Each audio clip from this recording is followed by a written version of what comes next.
এই সুন্দরবনে একটি খরগোশ বাস করত, যা তার গতি এবং তৎপরতার জন্য পরিচিত ছিল। খরগোশের সবসময় একটি আত্মবিশ্বাস ছিল, যেটা ওকে আরও আগে নিয়ে যাওয়ার জন্য দাবি করত। ও সবসময় নিজেকে প্রতিষ্ঠিত বলে মনে করত। একদিন খরগোশটি জঙ্গলের মধ্যে সে তার দৌড় অনুশীলন করছিল। তো হঠাৎ ও একটা কচ্ছপকে দেখতে পায়। ওই কচ্ছপটি ধীর গতিতে বনের মধ্যে দিয়ে ঘুরে বেড়াচ্ছিল, শান্ত এবং স্থির দেখাচ্ছিল। খরগোশ ওই কচ্ছপটিকে লক্ষ্য করে তাচ্ছিল্যস্বরূপ হাসতে থাকে এবং মনে মনে খুবই আনন্দ অনুভব করে।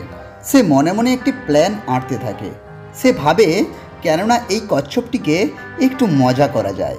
তাই সে করলো কি, হাসতে হাসতে কচ্ছপের কাছে ছুটে গেল এবং কচ্ছপকে দেখে বলতে লাগলো যে আমি এই জঙ্গলে দৌড় অনুশীলন করছিলাম, তুমিও কি এই জঙ্গলে দৌড় অনুশীলন করছিলে? কচ্ছপ ওর কথাতে কিছু না মনে করে শান্তভাবে ওর কথাগুলি শুনতে থাকে। তারপরে খরগোশ বলতে চায়, তুমিও যদি দৌড় অনুশীলন করছিলে তাহলে আমাদের মধ্যে একটা চ্যালেঞ্জ হয়ে যাক, দৌড় চ্যালেঞ্জ।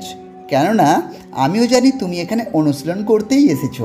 কচ্ছপটি খরগোশের কথা মনোযোগ সহকারে শুনছিল এবং ওর কাছে কিছু করার মতো সুযোগই ছিল না।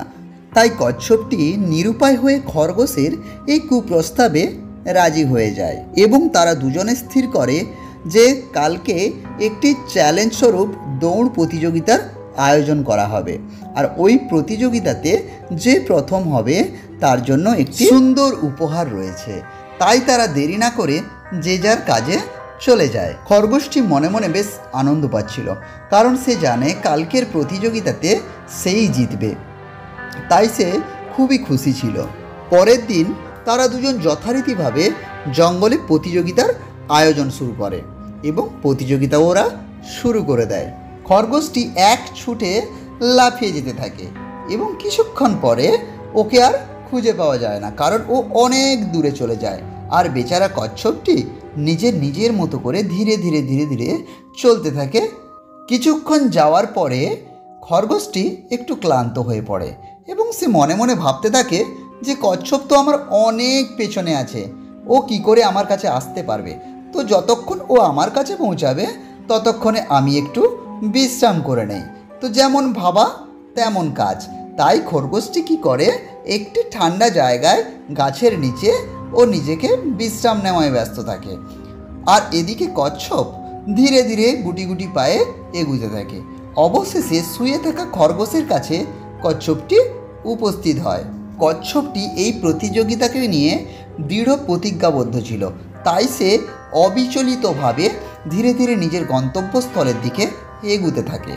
ওদিকে খরগোশ যখন ঘুম ভেঙে দেখে যে কচ্ছপ আর ওর কাছে নেই, ও কচ্ছপ কী করেছে, এগিয়ে চলে গেছে।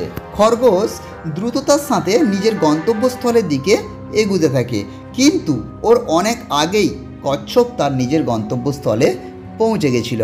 আর এভাবে খরগোশকে দ্রুততার সাথে আসতে দেখে কচ্ছপ একটি মৃদু হাসি দিচ্ছিল। আর এই হাসি দেখে খরগোশ নিজে ক্রোধে রাগে ফেটে পড়েছিল। তার জন্য আর কি করা যাবে, প্রতিযোগিতাতে তো আজকে জিতে গেছে কচ্ছপই, তাই আর কিছু করার নেই। পুরো উপহার কচ্ছপকে দেওয়া হলো, সমস্ত উপহার। আর খরগোশ নিজের ভুলটা বুঝতে পারল। কচ্ছপটি মৃদু হেসে খরগোশকে বলল, ওহে বন্ধু আমার, যদি কোনো কাজকে একনিষ্ঠ সহকারে করা হয় তাহলে ওই কাজে সফলতা আসবেই। আর আমার এই কাজের পিছনে একনিষ্ঠ আর ধৈর্য আমার মধ্যে ছিল, তাই আমি আমার গন্তব্যস্থলে পৌঁছাতে পেরেছি। তো ছোট্ট ছোট্ট বন্ধুরা, কি শিখলে এখান থেকে?